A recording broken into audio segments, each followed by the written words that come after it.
welcome to my video. It's really great to have you guys. Today I will be covering a few things about brumation that people don't usually talk about and a few things that I didn't add in my other videos on brumation. So let's get to it.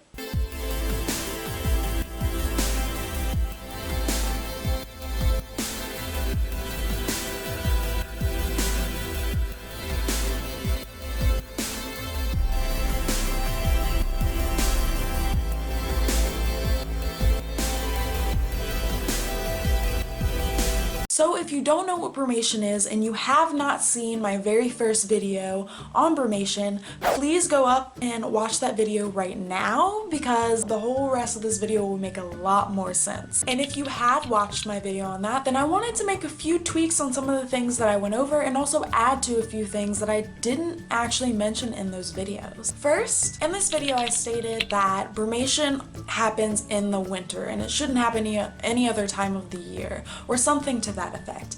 But brumation normally does happen in the winter. It's very usual for it to happen during those cold months.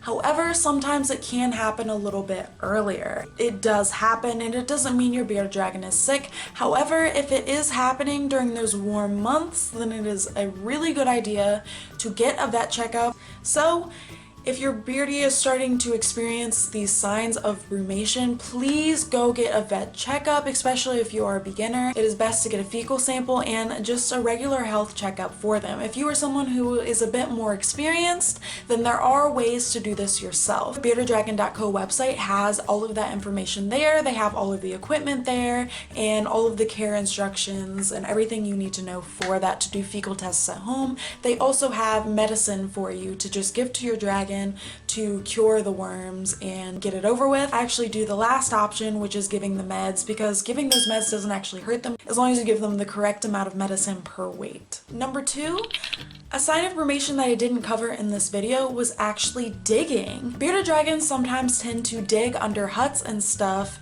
when it is brumation time, because in the wild what they do is they actually make burrows and brumate under a mixture of sand, dirt, and clay. So if they're digging a lot in the tank and it's not a sign of them being gravid, then it may be a sign of them trying to brumate under those little huts, which is completely normal. My belly buns actually did this brumation, so this is completely normal. They might even get a little bit feisty during that time and not want you to touch them and want you to leave them alone. Like if you lift the hut, they may hiss at you. That doesn't always happen, but sometimes that may be a sign of brumation and you shouldn't be concerned. Number three, not every brumation will be the same for your one dragon. For every dragon it is different, but for each individual dragon, every year might be different. They might brumate at a different time of year. They might not brumate as long, or they might brumate longer than the year before. Every brumation is different. It's not going to be consecutive and always have a pattern. Sometimes your dragon will have a pattern and then they might fall out of that pattern one of the years or something like that. Your dragon may change throughout the years, so there's nothing to worry about. Number four, during brumation, you should not be messing with your dragon no matter what. You should not be feeding them, watering them, petting them, holding them, waking them up at all. The only reason why you should ever wake your dragon up during brumation is if they have not pooed before they have gone into brumation, if they are on medicine for whatever the reason may be and you need to give them medicine, if it is a life-threatening emergency, if your house is catching fire or something, please get your dragon out of there. It is okay to wake them up then. Trust me, they will be okay. But any other reasons, you shouldn't be waking your dragon up to feed them. You shouldn't be waking your dragon up to water them. You shouldn't be messing with them and misting them. You know, you should not be doing that to your dragon. You should be leaving your dragon alone completely except to check on them. For example, with my babies, for the past few months now, the only thing I have done is checked on them. I have not watered them. I have not misted them. I have not touched them. Now, number five, if they come out of brumation for a short amount of time and they are basking and they are walking on their own and out of the hut, then it is okay to water them, it is okay to feed them, it is okay to pet them. I mean, it's okay to hold them too, but you know, really wanting to get under that heat, so you really should allow them to stay under that heat. Now, when it comes to food, you should not be feeding them anything that is hard to digest, because they could, within that day, go straight back to sleep. So you want to feed them things that are really easy to digest, like hornworms are great. That is normally the only thing I will feed my babies, except for greens during this time. I will feed greens and hornworms. That's about it, because it's easy to digest, it's easy to poop out, it's easy to get out, you know? Sometimes it's hard to tell if your bearded dragon is going to go back into brumation. So what I would say is to feed them soft, easy digestible foods for the first 2-3 days. If they don't go right back to sleep after that, then it's okay to feed hard foods like roaches and crickets and all of that. Alrighty, now it's time to get into the new things of this video that people don't really talk about. Number one would be that bearded dragons, before they go into brumation, tend to actually gain weight. Now, for us bearded dragon owners that have females, this can be scary sometimes, because we might think that they're gaining so much weight because they have eggs inside of them. And this may be the cause, so don't rule that out if this is happening during that time. But a lot of the times, your bearded dragon will actually gain weight before they go into brumation. Now, if this does not happen with your dragon before they go into brumation, it is not a big deal. It is not something that needs to happen. But sometimes it really does happen. Your bearded dragon will retain all of that weight. This has happened to me for the past 2 times that my bearded dragons have been in brumation. This tends to happen when your bearded dragon is preparing to go into a long brumation, a couple months, like up to 9 months, 8 months. In the last video, I said that it was normal for bearded dragons to go into brumation for about 3 months or less. But it really does vary for bearded dragons, so being honest, I wouldn't say any consecutive time is normal. But your bearded dragon can go as short as a month, 2 months, 3 months, and they can even go out to 9 to 10 months of brumation.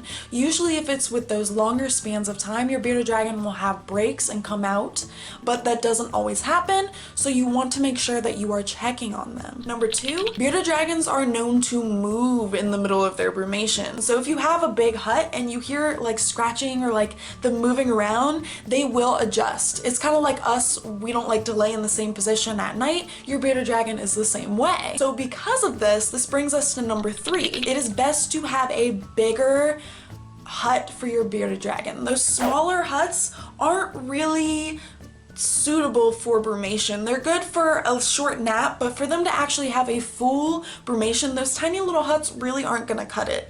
So with that first video, with Nyx's first brumation with me, I thought that would be suitable enough, but it really wasn't. So she ended up having a shorter brumation and wanting to move around, but I didn't have the proper hut for her to really do that in. So this is why I got the larger hut, and it's a huge blackout hut. And I think this is the best possible thing for your dragon to brumate in, because it is a completely blacked out hut. It has a small little door if they want to have their, you know, if they want to have a little light, so the light does come in, but it's black, so it sucks in that heat and it makes it warmer in there for them, and it also gives them that blackout, and it has enough room for them to move around. So I think that's the best possible thing, and I put a link in the description below on Amazon for you to find it. I actually got mine from a local pet store, but you can find this on Amazon. With all of that being said, I wanted to give a small demonstration on how to check on your dragon during brumation. So let's get to it. So Nixie right here, I had to move her from the top of the hut because she was on this blanket right here. And Belly is actually brumating in here right now, and you can see that it's very shaded. It's very warm too as well. For this brumating baby, what I'm gonna do is I'm gonna try to make it really quick. And so what I'm gonna look for is if I see Belly breathing or her eyes open, then that is indicators of her being alive. So all we're doing right now is making sure that the baby is alive, okay? Block that. We're gonna try to keep it as shaded as possible. Alright, here we go, here we go, here we go. There is the bells. Yep, there's an awake eye right there. She is not happy that I am waking her up. But yeah, you look for an eye opening or them breathing, which is also very hard to see. So I'm gonna close this now because she is not happy with me opening it up. So yeah, that's all you look for basically. You just want to make sure that they're still breathing and whatnot.